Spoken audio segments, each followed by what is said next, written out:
di jaaxle ñooñu bu ñu dee ñëw di adhéré ci cause boobu ñu koy bëgg a moomale mbirum politique ci lu weesu nañ ci jàng xam ne loolu amul njëriñ. loolu vraiment dama ci lancé appel opposition bi rawatina ak parti bi ma jiite. tey ñoom ñëpp dañu ànd nekk benn ñëw joxantee loxo vraiment tey boo ñëw da ngay comprendre drapeau Sénégal kese ngay gis wane wuñu leneen te boo ñëwee da nga xam ne lii vraiment askan wi moo leen tax a jóg.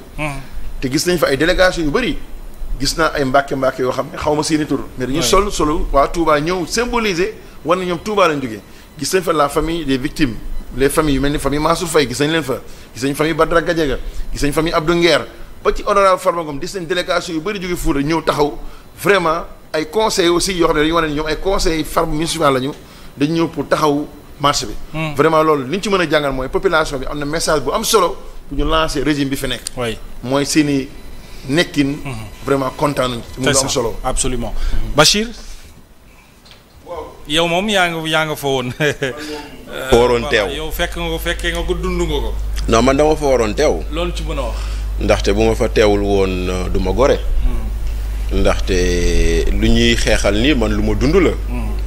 on se bat contre quoi dans ce qu'ils ont dit dañuy xeex contre les détentions arbitraires. mais man j'ai fait 35 jours de détention arbitraire ndaxte bis ba ñu ma àttee man bis boobu laa waroon ñibbi. ban dañ ma àtte jox ma sursis. ma waroon ñibbi mais ñu téye ma fa 35 jours donc 35 jours de détention arbitraire mooy maanaam aujourd'hui parce que celui à qui on donne un sursis kon mooy waroo fanaan kaso mais ngay ñëw ñuy renvoyer di renvoyer ba muy 35 jours ñu soog la génn ñibbi ñu ne non non tu écopes d'un sursis donc kuy marche ku ne man maa ko fa war a jiitu. yow lay jàppale. man lay war a jàppale. parce que je suis une victime de l'arbitraire. lu sama benn grand di wax dans ce pays-là au lieu de faire de la détention préventive on est en train de faire de la détention punitive. nit ñi dañ leen di yóbbu en prison non pas parce qu'ils ont commis des choses mais pour essayer de les punir pour satisfaire des gens qui demandent ça da ngay toog ñu naan la wéyoo kañ lan la ñuy xaar ci Aliou Sow lan la ñuy xaar ci Mohamed Diop lan la ñuy xaar ci Malal mu donc tu vois. Maintenant, des Sénégalais ont marché et pour la première fois depuis 2021 marche am na kenn tojul. waaw kenn pour la première fois. depuis très longtemps marche am na kenn tojul. pour la première fois marche am na kenn taalul. gisuñu cocktail molotov. pour la première fois ñi doon marché dañ doon waxtaan ak policiers yi alors que d'habitude dañ doon taxaw dóorante. mais Sénégal bii lañ bëgg Sénégal bii la ñuy xaar Sénégal bii mooy bi nga xam ne tant que ñu ngi koy am on est content te nag ñan ñoo ko indi comme le dit Malal comme le dit tout le monde société civile moo woote c'est vrai que ay politique am nañ fa mais man j'ai apprécié nee naa leen citoyen ñoo woote citoyen ñoo wuy si. c'est ça tout court. citoyen ñoo woote citoyen ñoo wuy si léegi nag citoyen ñiy woote dañoo yor mouvement bu tudd rappel à l'ordre rappel à l'ordre mooy lan fàttali ay dige wolof njaay nag moo ne dige bor la fii yan dige la ñuy fàttali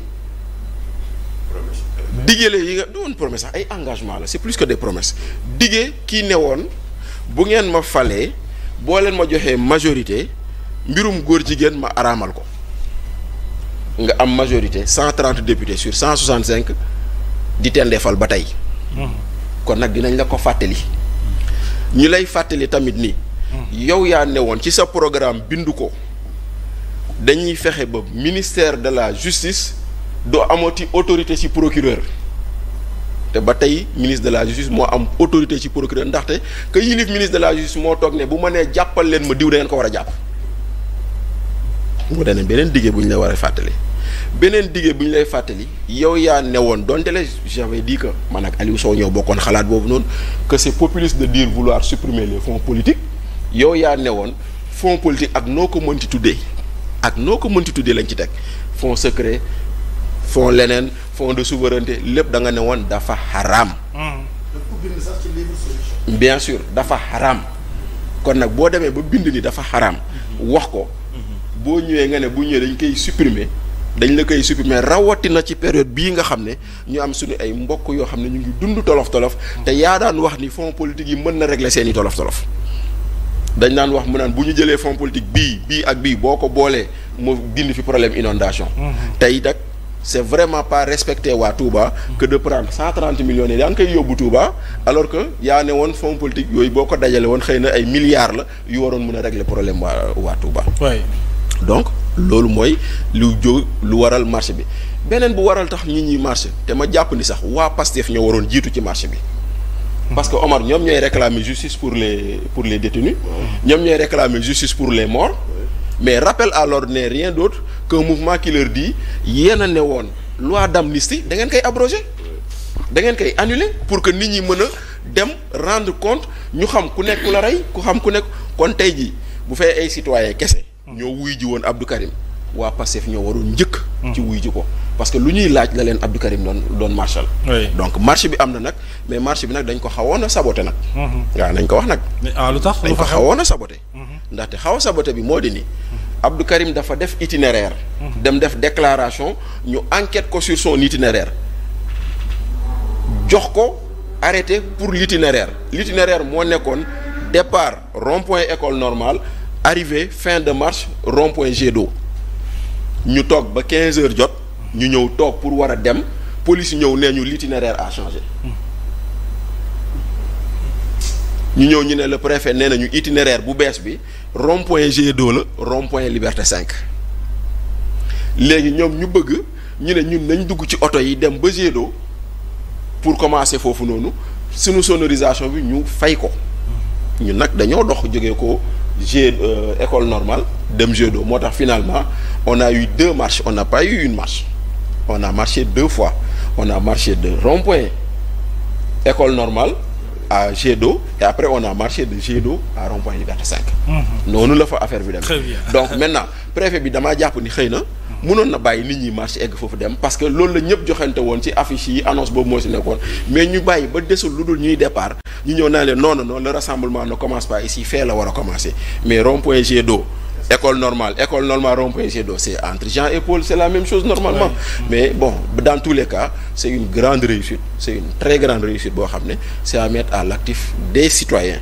Maintenant nag lu des nag moo di ni na Sénégalais yi rawatina suñu autorités yi comprendre ni.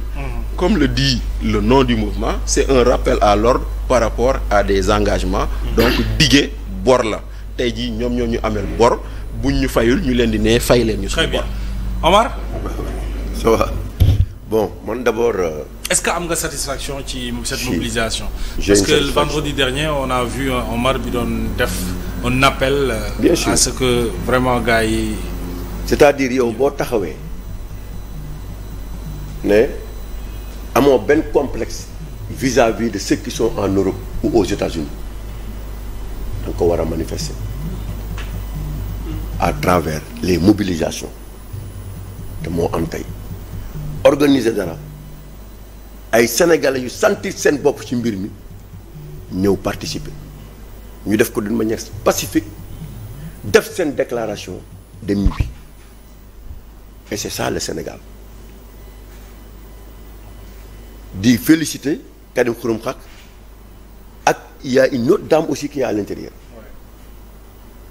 ñu organiser ko nit balaa xeex da ngay rappeler ay engagement comme ni ko Bachir waxee ah yéen di lii ak lii ay engagement yoo doon jëlee leen ko vis-à-vis du peuple sénégalais gis nañ ne engagement yooyu ngeen defoon posé gu leen ci benn acte ñu def leen rappel à l'ordre heureusement que ñi koy organiser c'est des citoyens constants dans tous les combats yu mus a am ci réew mi taxaw nañu ba toll fi ñu toll donc ñooñu bu ñu ñëwaatee en contrepartie gis engagement yoo waxoon te defoo ko amoo benn acte boo ci posé tey bu ñu organiser lii day crédible bokkul ak société civile bi nga xamante ni ne ce pouvoir est en train de faire pire te bu Macky Sall daan wax lu ndaw ñoom ñëpp ñu génn ñëw taxaw ñii di def pire ñu ne tekk toog seen bureau wala génnatuñu ñun ñëpp gis nañ leen ñi fi daan taxaw fii société civile bi daan taxaw fii di xeex xam ngeen ne bu société civile